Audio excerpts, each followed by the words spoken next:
everyone, and welcome to The Code is Chaos, No One is Immune. So I'm Sonya, I work Dark Hood is, and I listen to too much synthwave music, so I'm a alleged security engineer. So I wanted to start with a definition of what is cybersecurity and why is it important.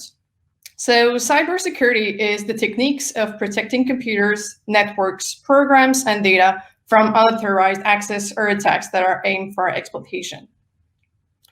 I'm going to show you different cyber attacks. So the first one, you might have seen that pink unicorn. This is from GitHub. So in 2016, there were a series of DDoS attacks that were launched against DNS servers, and it actually impacted platforms like Twitter, PayPal, Spotify, GitHub. So you might ask, what is a DDoS attack? And that's a good question. So you would have an attacker, we want to actually target a specific website, and they want to launch an attack. And for that, they will have to zombify a certain number of hosts. Those hosts will be vulnerable depending if they're using default credentials or if they have any security vulnerabilities. So once the attacker have hundreds or thousands of infected hosts, then they'll send an attack to the traffic to the victim's servers, and they will overwhelm the traffic from this server on the victim's websites by exhausting all the resources, for example, or just sending a certain number of requests. This is quite scary, actually. So how can they do that? One of the websites they can go to have an idea of these hosts is Shodan. So Shodan is like the Google of IoT, or all the internet-connected devices. This is a good website where you can have that kind of information. So it's a search engine for internet-connected devices. In that case, I've entered the keyword webcam, and you could see all the webcam that are publicly available through the internet.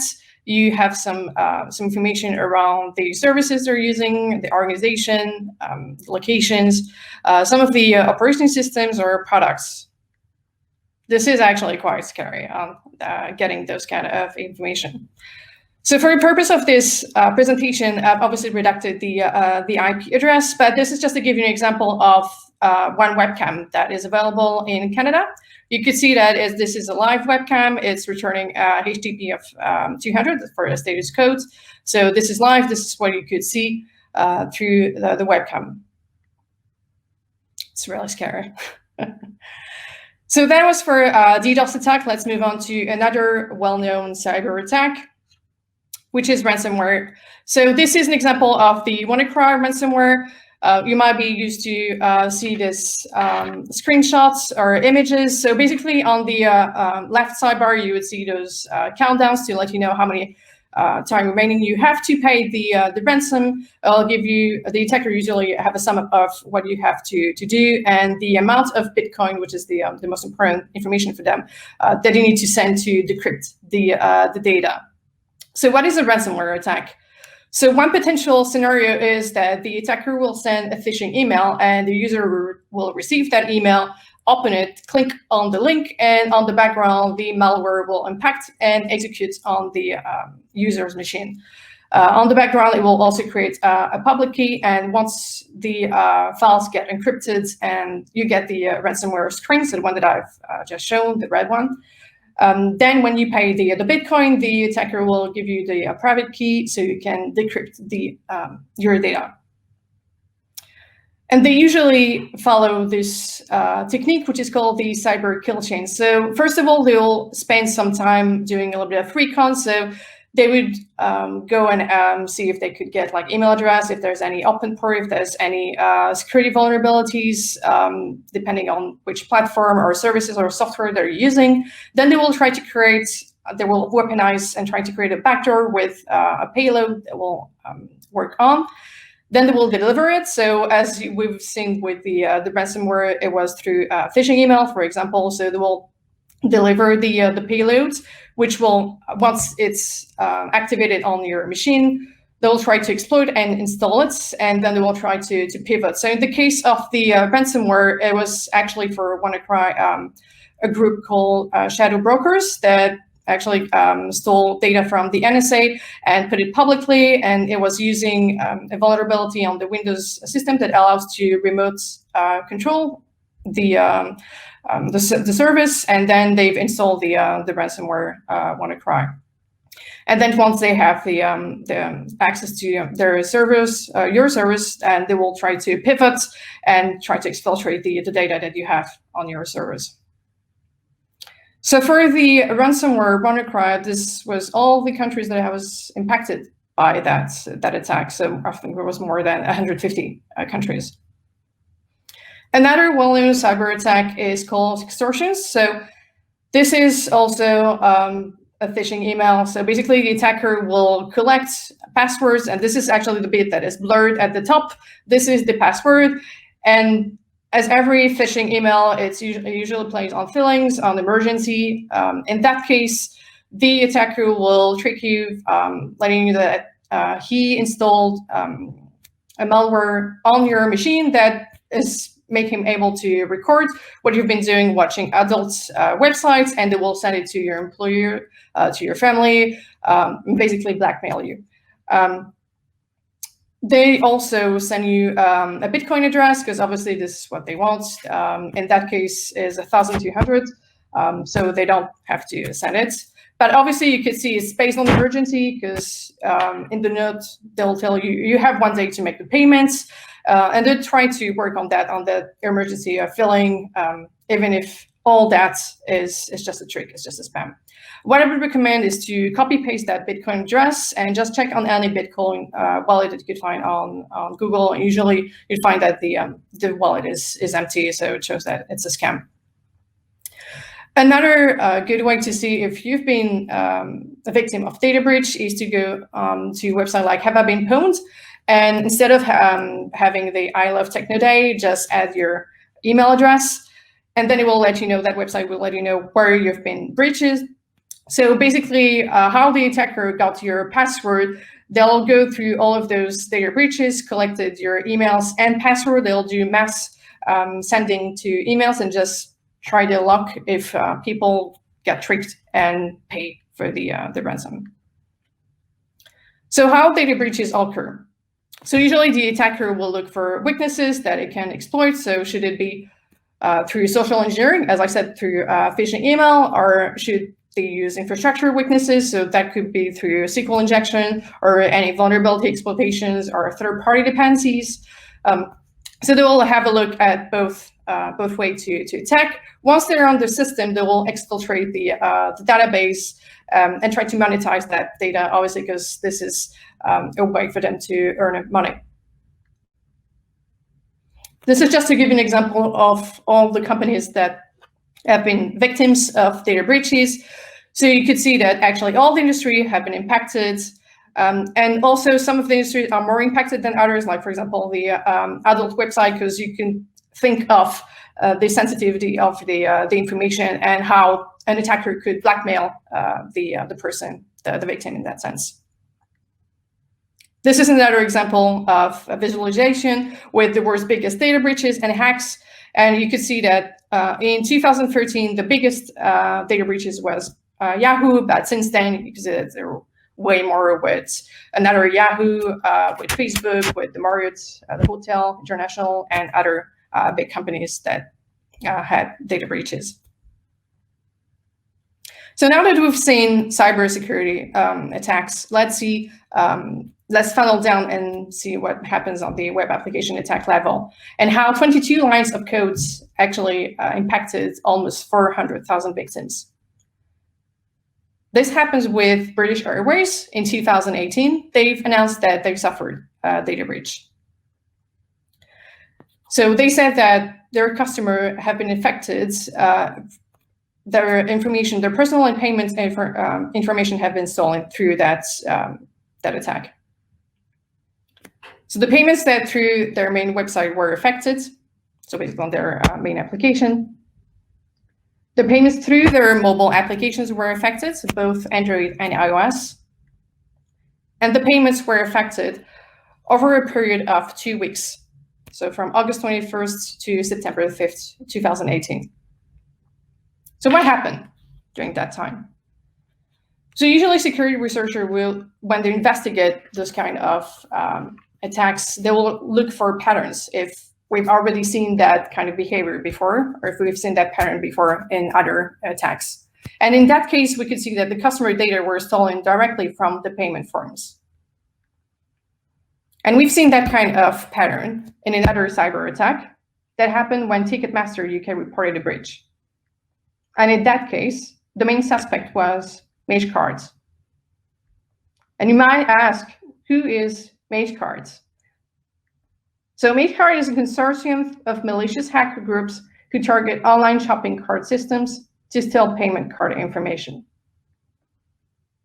And this is known as a supply chain attack. So you might ask, what was the entry point on the website? How did it happen for British Airways? So the entry point was actually a JavaScript library called Modernizer, and more specifically version 2.6.2. So you have to keep in mind that a lot of those code sources are using third parties dependencies because it's easier and quicker actually to develop. They don't need to reinvent the wheel. They'll just use existing libraries, and that was the case with that library. There's nothing wrong by doing this. It's just you need to make sure that you know that the version that you're using is not having any security issues. So when we're having a look at the source code for a BA, we can see that at the bottom of the code, there's actually a new piece, a snippet of code that has been added. Why that? Because usually the change at the bottom of the script is a technique often used by attackers because they don't want to modify or break the functionality of the JavaScript file, so it's easier to just append it to the bottom of the script.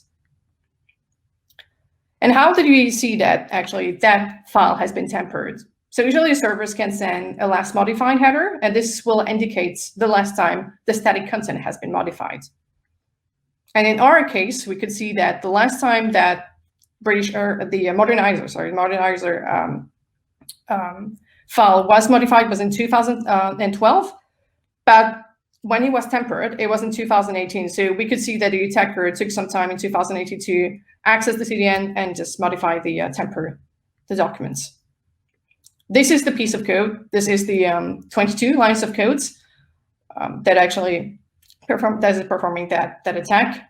So if you're familiar with the code, this is using jQuery, and basically it's binding an event on the submit button. So when the user clicks the submit button, it will create an array with all the key value pair that you could find on the form, and all that information is sent through their server, which is hosted at baways.com, using a post request, using Ajax in that case. So just to sum up, when the user hits the button to submit the payment form, the information is fetched from the payment form. It's extracted along with their name, so they can know whose information is coming from who, and sent to the attacker server. And this is back to the cyber kill chain with the reconnaissance phase. We can see here that the attackers took some time to create that baways.com as an endpoint to fetch all the information from the victims. So what about the apps? So we know that a portion of the app is native. So for Android, you would use Java or Kotlin, or for Swift, you would use for iOS, you would use Swift or Objective-C. But for the majority of the functionality that loads from web pages from the official BA websites, how is that possible? So you have into those libraries some functions that will allow you to inject JavaScript directly through your mobile apps. So you can have the function WebView for Android and WK WebView for the iOS. And this was one of the pages on the mobile app that was affected by that issue. And if we look at the source codes of the web page, we're back to the same problem. It's the same CSS and JavaScript components as the websites.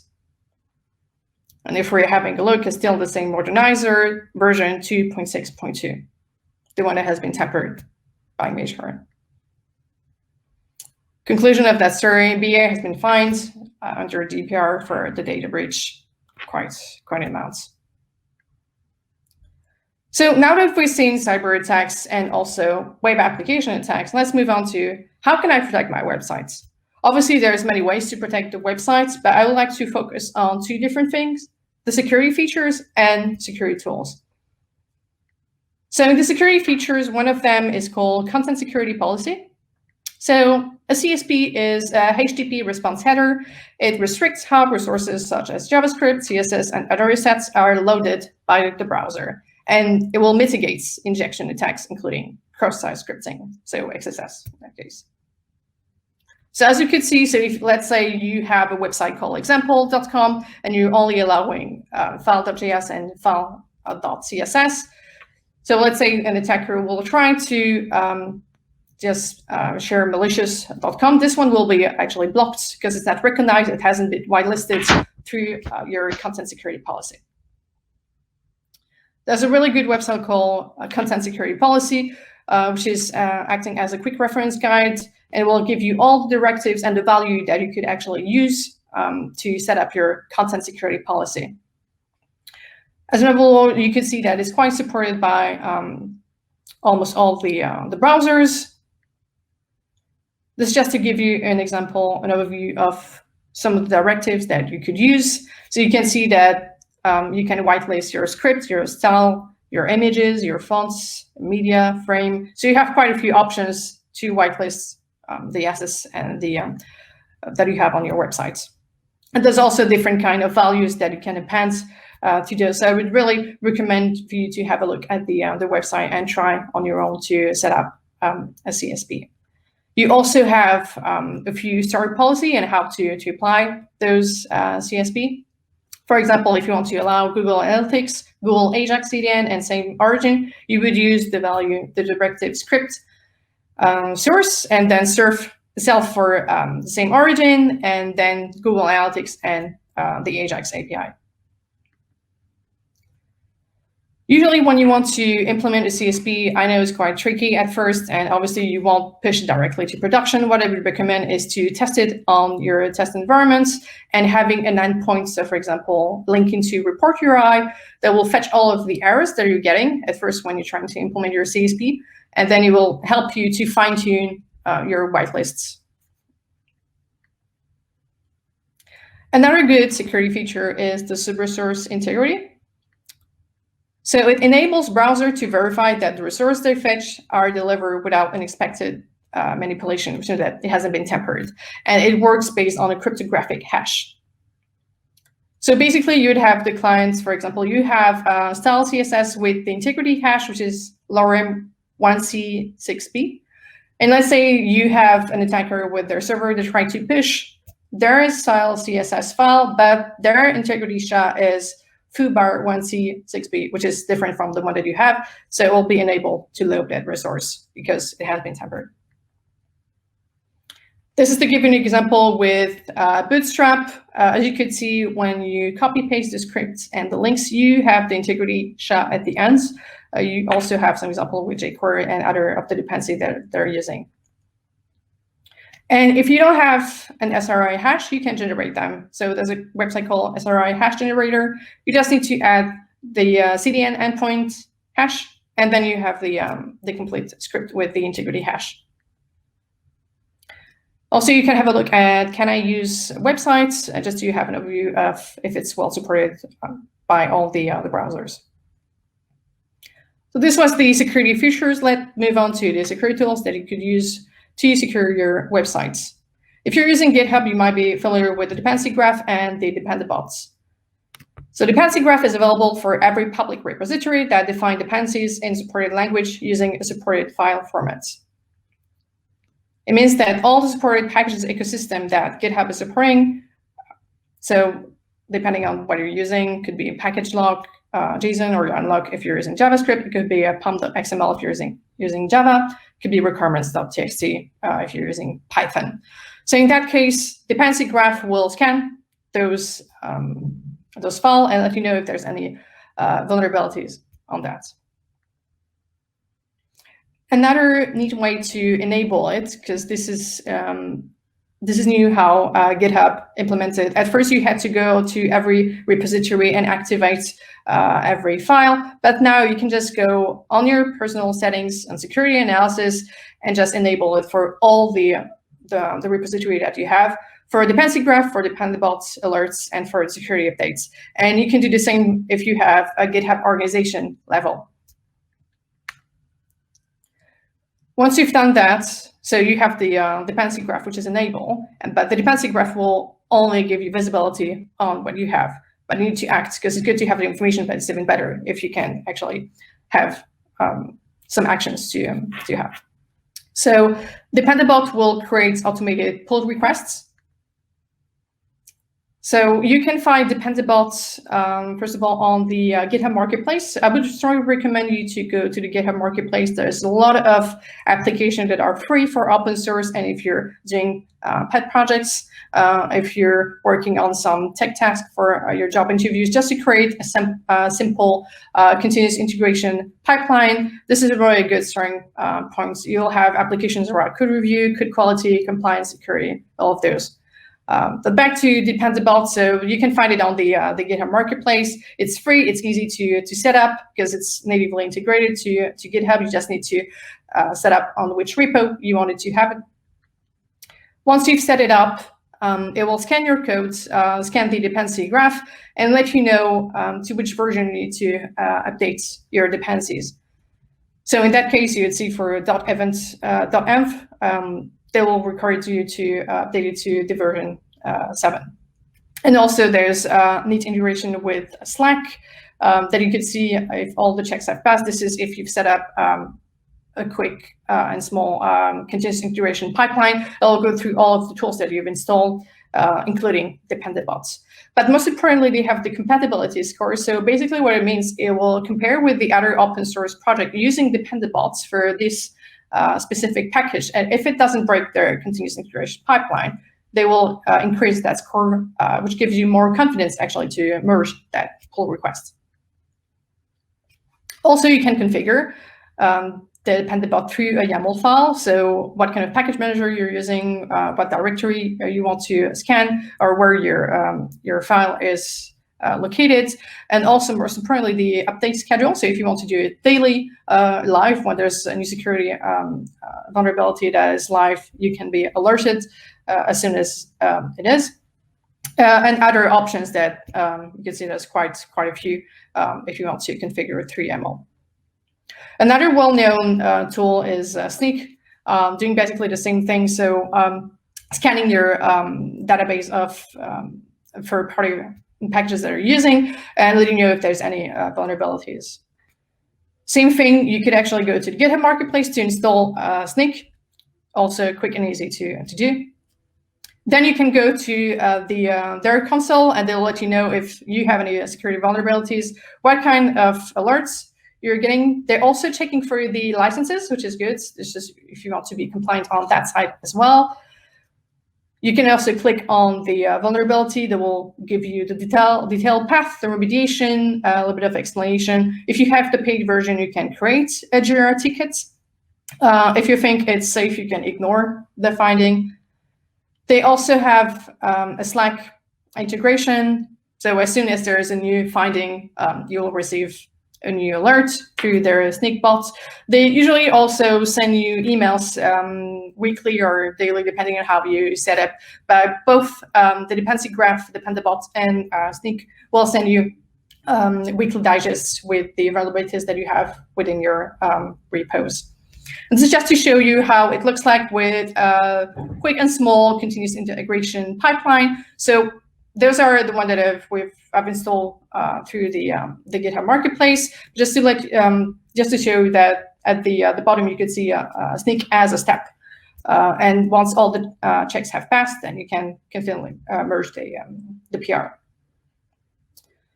So if I haven't scared you, and if you want to learn more about security, that's great, because I have a few resources to recommend. So the first one is OWASP. So OWASP stands for Open Web Application Security Project. It's a nonprofit foundation that works to improve the security of software, grouping developers and security researchers.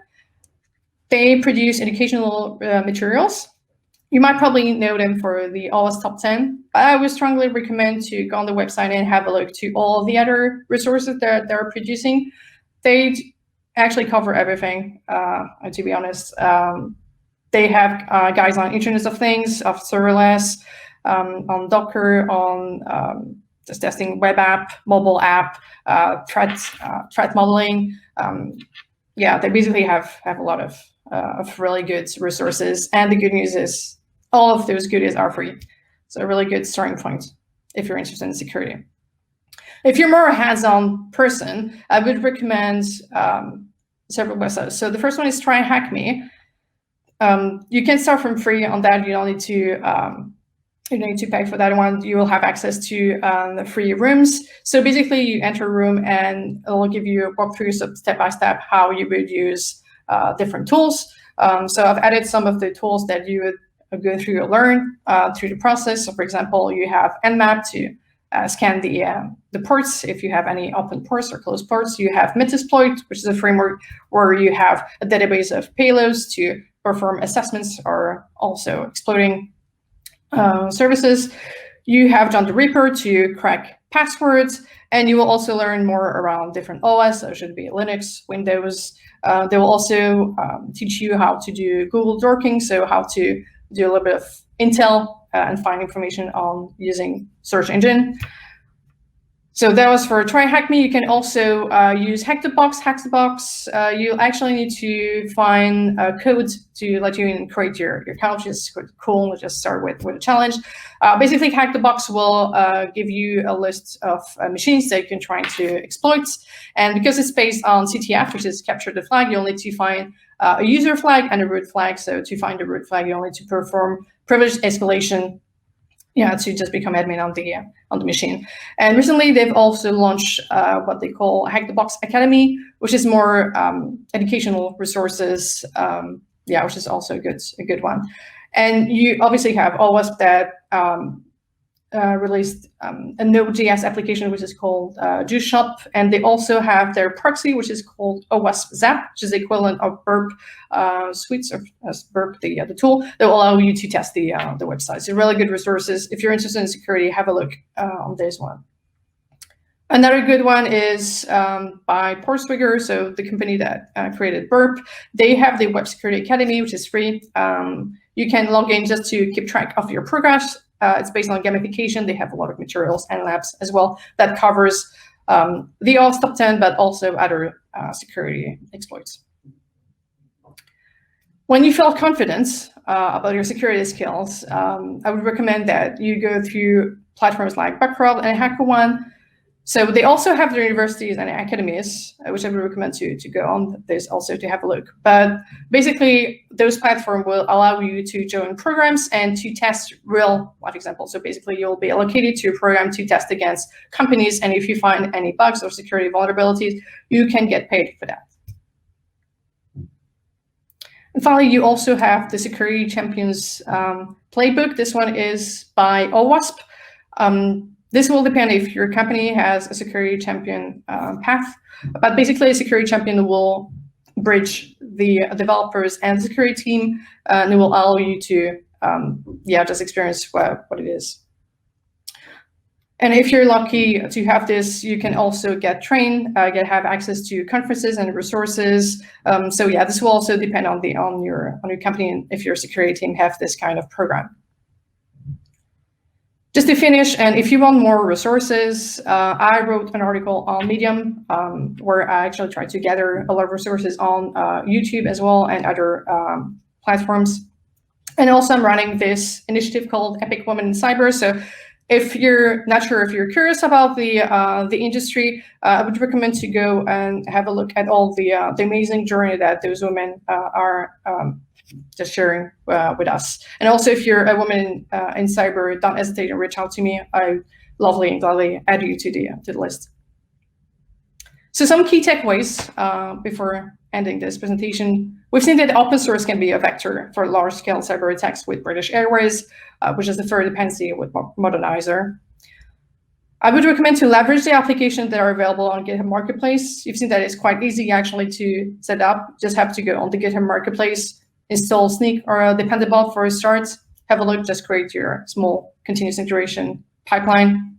Just create a small pipeline and harden your GitHub security. If you're a maintainer or of open source project, it's always good to have that confidence when you're raising PRs.